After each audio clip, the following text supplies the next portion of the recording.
court of public opinion has come back and found him guilty of the most brazen, rank hypocrisy imaginable. Have they really, the court of public opinion? I think so. That is your view, to be fair. It's not. I don't think it's just my view. The polls suggest that his popularity is sinking to all-time lows, but it's not really about that. This really comes down, I think, to that one party. Forget all the others for a moment. The one party back in May 2020.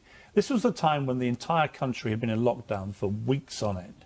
This was a time when you couldn't go and see loved ones when they were dying in hospital from this virus.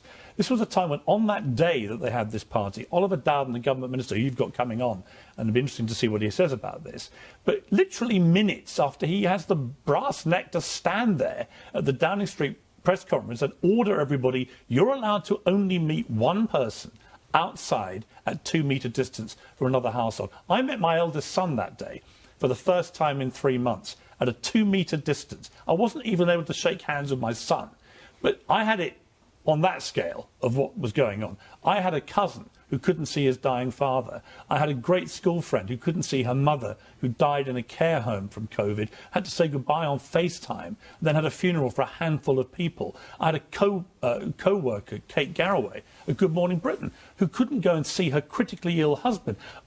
All over the country, people had these kind of stories, and they were horrific stories of separation.